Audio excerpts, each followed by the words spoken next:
Foi um ano de fogo, um ano de destruição. Há apenas um ano, nesta mesma semana, as coisas eram bem diferentes.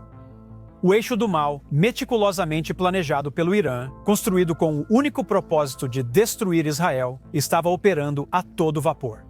Israel enfrentava uma guerra em várias frentes, com civis sob ataques constantes de foguetes e mísseis do Hamas em Gaza, Hezbollah no Líbano, grupos islâmicos da Síria e Iraque, Houthis no Iêmen e até do Irã. O Hamas ainda mantinha mais de 100 israelenses como reféns. Israel desmontava o Hamas em Gaza aos poucos, após tomar Rafah e cortar a linha de suprimentos de armas do Egito. Mesmo assim, alguns em Israel já estavam impacientes. Por que não estávamos enfrentando as ameaças do Hezbollah, Síria e Irã? Especialistas da mídia israelense afirmavam que Israel não conseguiria derrotar o Hezbollah, nem o Irã e suas instalações nucleares. Somando a tudo isso, apenas no ano passado, o governo Biden dos Estados Unidos da América estava restringindo Israel e, como descobrimos depois, ativando um embargo de armas de fato contra nós, limitando nossas capacidades no campo de batalha. Nossos inimigos confiantes se gabavam. Amir Ali Hajia Zadeh, comandante das Forças Aeroespaciais da Guarda Revolucionária do Irã, alertou que qualquer agressão israelense contra o Irã trará a ira do Irã sobre nós. O líder do Hamas, Sinwar, acreditava que estavam presenciando a desintegração da entidade sionista e que o inimigo sionista está bastante exausto. Nasrallah, líder do Hezbollah, reafirmou que Israel era mais fraco que uma teia de aranha. Como ele disse, a sociedade israelense está cansada da guerra. Ele acrescentou que nos falta resiliência para suportar um conflito sangrento ou sofrer baixas. Ele diz que Israel pode parecer forte por fora, mas é facilmente destruído e derrotado. Mal sabiam eles, naquela época, que em poucos dias este seria o ano em que tudo mudaria. Foi o ano em que o Oriente Médio foi apresentado à doutrina Netanyahu. Olá, eu sou Daniel Siman e você está assistindo a JNS Televisão transmitida de Jerusalém, Israel. Com o fim do ano judaico 5.785 se aproximando, considerei oportuno fazermos uma retrospectiva dos eventos que marcaram Israel nos últimos 12 meses e refletirmos sobre o contexto mais amplo que se apresenta. Este foi realmente um ano histórico. Muitos eventos monumentais aconteceram. Então, vamos passar por tudo isso em alguns instantes. 17 de setembro marca o aniversário de uma das operações de inteligência mais notáveis já realizadas contra terroristas. Como Miguel Duran descreve, é a releitura da história do cavalo de Troia para a era digital. De fato, uma para ficar na história.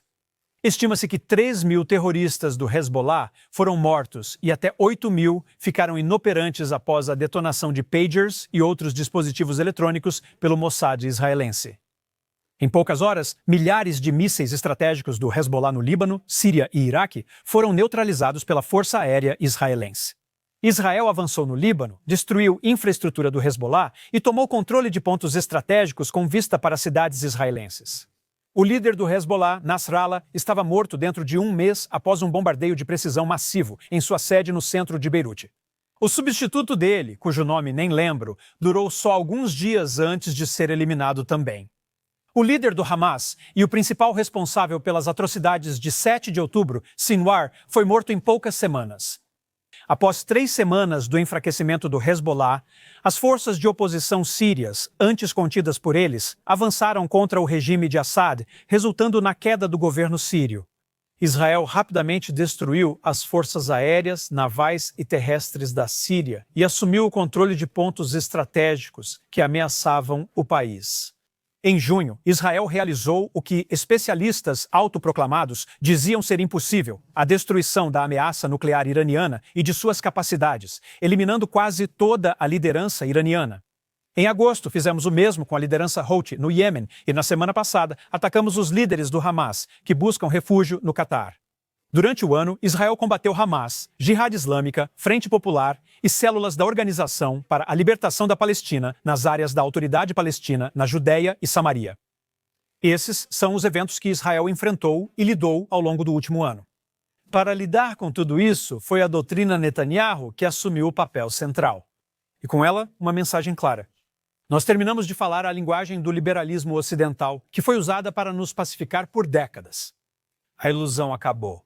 Agora vemos que, independentemente de propostas ou concessões de paz, eles sempre buscarão nossa destruição. Muitas vezes, ouvimos as pessoas dizerem que Israel precisa começar a falar árabe, que devemos agir de uma forma compreensível para os árabes, que eles entendam as consequências de suas ações de uma maneira que eles compreendam. Que Israel seguia o liberalismo ocidental há tempo demais. Netanyahu aparentemente ouviu isso e decidiu ir além. Agora estamos falando israelense. Falar israelense significa tornar o impossível possível. Ou, como disse o fundador do sionismo, Theodor Herzl, se você quiser, não é um sonho. Im tirtzu ein so agada. Durante anos, as palavras dos nossos inimigos e seus planos de guerra intimidaram até mesmo a alta cúpula militar e os líderes políticos. Temiam que não conseguíssemos igualar a força do inimigo e fôssemos obrigados a pagar um preço alto. Esse medo enfraqueceu sua determinação, e com isso vieram os fracos de coração, aqueles que não tinham clareza moral e duvidavam da justiça da nossa causa. Tentaram apaziguar nossos inimigos com concessões. Mas Netanyahu, ele não vacilou. Ele usou sua crença e determinação para rapidamente desmontar os planos deles. Sua doutrina permitiu que Israel travasse guerra em 7 frentes por 2 anos, com pouca interrupção econômica. Ele trabalhou anos no cargo para tornar Israel financeiramente sólido e independente. Moeda estrangeira entrou em nossa economia. Durante as crises econômicas de 2008 e da pandemia de Covid, a economia de Israel manteve-se estável e sólida. E enquanto a maioria dos israelenses não percebeu, isso foi nada menos do que um momento transformador.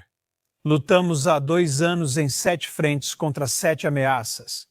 Fizemos isso com uma doutrina, Bitrach Bulat Azel Shamil Shama. Por meio da estratégia, travamos nossa guerra, e nós fizemos isso. Hezbollah, Hamas, líderes iranianos, defesas aéreas sírias, comandantes Houthis e até a ameaça nuclear.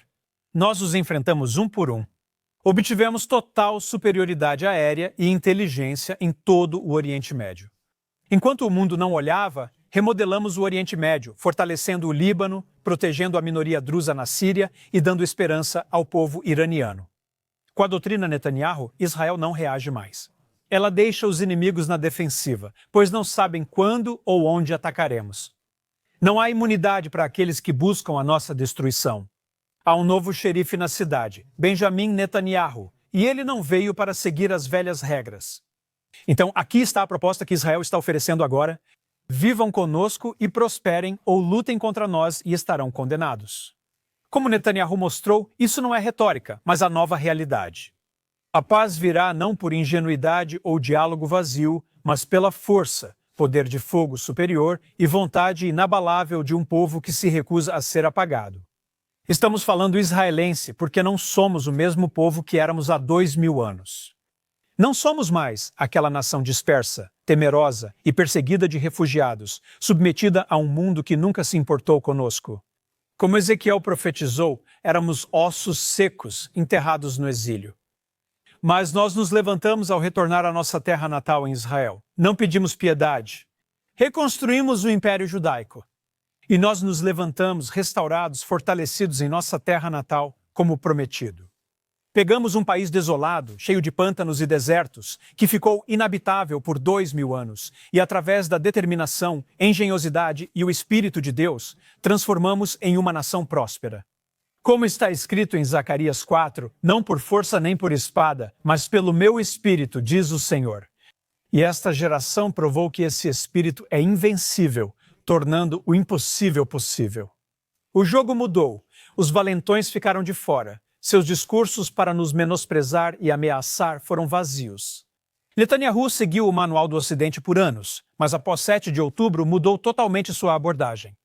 Ele está colocando o medo do povo judeu nos assassinos jihadistas que achavam que nós simplesmente iríamos nos render. Não há, obviamente, um vácuo. O mundo é dinâmico. A guerra em Gaza terminará em breve. O foco vai continuar lá, enquanto outras coisas estão se desenvolvendo e acontecendo nos bastidores. Turquia e Egito, por exemplo, permanecem.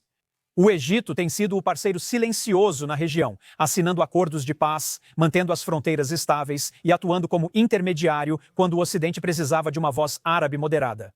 Apesar das aparências, Cairo tem sua própria agenda. Seu silêncio em 7 de outubro foi marcante. Desde então, tem sido no mínimo ambíguo, no pior dos casos, obstrutivo. Teme agitação, teme seu próprio colapso, a inflação lá está disparando. Canal de Suez ameaçado por ataques dos Houthis. A dívida externa está aumentando e, mesmo assim, o Egito está sendo inflexível, se opondo às operações israelenses em Gaza ou contra o Hamas no Catar, demorando na coordenação de fronteira e sinalizando discretamente desconforto com nossa assertividade. Isso é ambiguidade estratégica e Israel deve responder lembrando que temos influência. Exportamos gás, temos influência regional e laços com Washington. O Egito precisa mais de nós do que admite, mas devemos nos preparar para todos os cenários. Foi isso que o 7 de outubro nos ensinou, inclusive a possibilidade de que Cairo esteja se voltando para o eixo da instabilidade: Rússia, China e Irã. E então tem a Turquia. A retórica de Erdogan tem sido barulhenta, hostil e consistente. Ele se posicionou como o patrono do Hamas e defensor de Gaza, além de se autoproclamar a voz das queixas islâmicas. Mas por trás disso está uma economia frágil, dissidência interna e um exército que sabe que Israel não é o inimigo. É o parâmetro. Não vou tentar profetizar sobre o futuro, só quero dar uma ideia do que podemos enfrentar no próximo ano. Para Israel, é isso que é independência, é assim que soa a força. E isso tem sido direto ao ponto. Quero agradecer por terem me acompanhado neste último ano e Shana Tová a todos vocês.